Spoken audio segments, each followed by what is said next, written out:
Hello, this is just a short, quick reminder of how to work simple fractions. We will also look at a couple of word problems that are really simple too. I hope you'll find it simple. I try to keep things simple so that you will grow to love math if you don't love math. And if you already love math, you'll just enjoy watching it just because you love math. So we're going to look at fractions. And first we're going to start with a reminder. Don't forget to simplify your fractions. Most teachers like to see fractions in their simplest form, and you will like it too because you'll find that it helps you answer the questions on exams and things even better when it's in simplest form. It makes it easier to explain and answer sometimes, I think. So you find the largest number that will divide into the numerator and denominator an even number of times. That's usually known as a common factor. And so the common factor will be the highest one you can find that divides into each part, the numerator and denominator, an even number of times. So let's look at this. We have 3/8 times 2/3. And multiplication of fractions is easy. We just multiply the numerator times the other numerator and the denominator times the other denominator, and we get 6/24.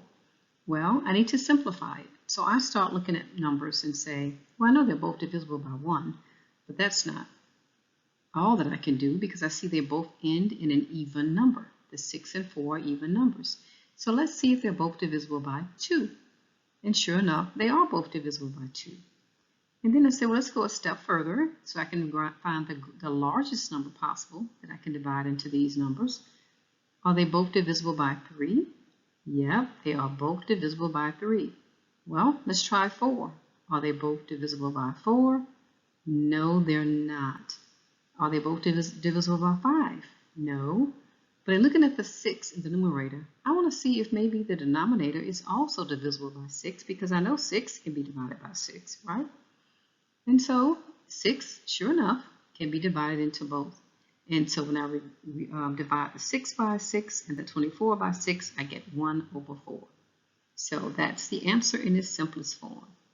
The next one we have 6/9 times 2/3 equals 12/27 once we multiply. Well, to reduce them, we go through the process of trying to decide what our largest number is that can be divided into these. Now, they're not both even numbers, and they're both not odd numbers, but they have some common factors. And that's how we were able to arrive at the 4/9. So if you like, you can start with your numerator. Are they both divisible by 12? No, they're not both divisible by 12. That would have been nice and quick and easy as a step in getting it in its simplest form. So we have to keep looking. Whatever method works best for you, either to work your way down from the numerator or to work your way up from 1, whichever one works best for you, use that method to determine how to simplify a fraction. So I just know from, knowing multiplication tables that they're both divisible by 3. And that's how I came up with 4/9 for the answer to that one. Here's another example of how to use fractions to get an answer. There is a total of 54 blocks in a bag. Stephanie uses 38 blocks to build a dollhouse. What fraction of building blocks remain unused? Well, you have to make sure you read the questions carefully so that you're not looking for the wrong answer. They talked about how many she used, but the question is really about how many she didn't use. So that's the first step. Find out how many she didn't use. That'll be 54, which is the total, minus the 38 that she used, will equal the 16, which is the number she did not use. So to find the answer to the question about the fraction that she did not use, we must divide the number of remaining blocks, which is the 16, by the total number of blocks to get our answer. And we end up with 16/54, which equals 8/27 when we simplify it by dividing both the numerator and denominator by 2. So Stephanie did not use 8/27 of the blocks. Our next example, Myron collected 58 box top coupons in total for a school fundraiser. He gave his brother Marcus some of them. How many box tops did Myron have left to give to his teacher if he gave his brother half? Well, that's easy. Just calculate what half of 58 is. So we'll have 58 times 1/2, and that will change to 58 over 1.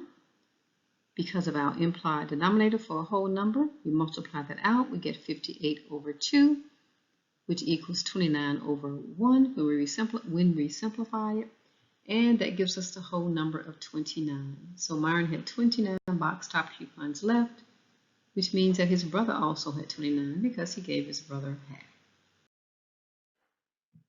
Here's a fun one. Everyone likes pizza. So if you have 2/4 of a pizza and you want to share it equally between 2 people, how much of the pizza does each person get? Well, the 2/4 can be simplified immediately to 1/2. But please know your teacher may prefer that you use the original fraction in your calculations. So I'll show both ways below. The final answer will be the same. If we use the 2/4 to divide the pizza between 2 people, we're going to have 2/4 divided by 2.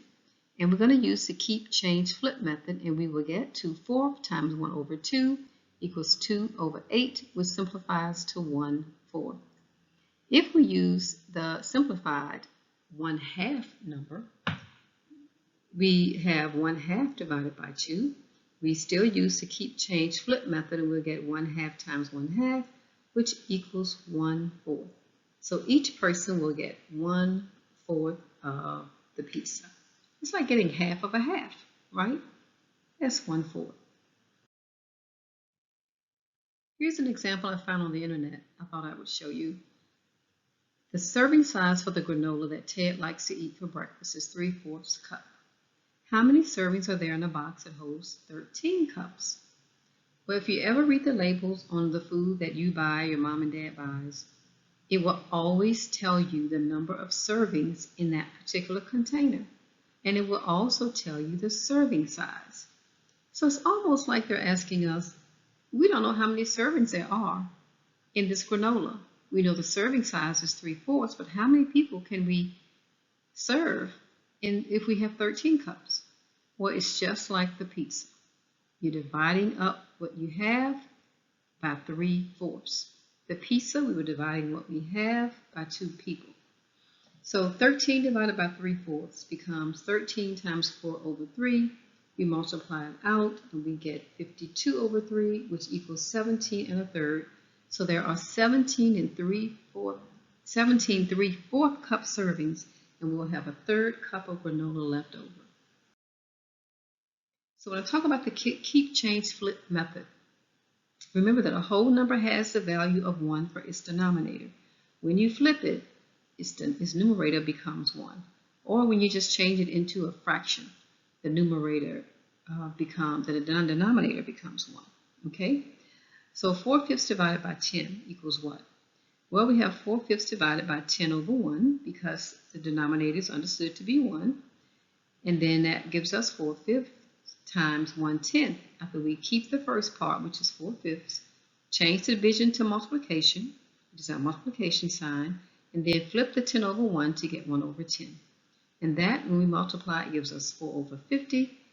And when we simplify it, it gives us 2 over 25. So keep, change, flip. Keep the first number, change the sign to multiplication, flip the second number, no matter what that second number is, flip it.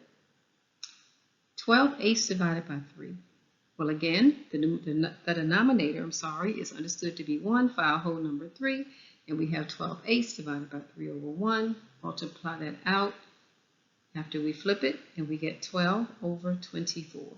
We can simplify that, and we get 1/2. So I will see you next time. That's all there is for now. Hopefully this will help anyone in the lower grade levels who need help understanding fractions.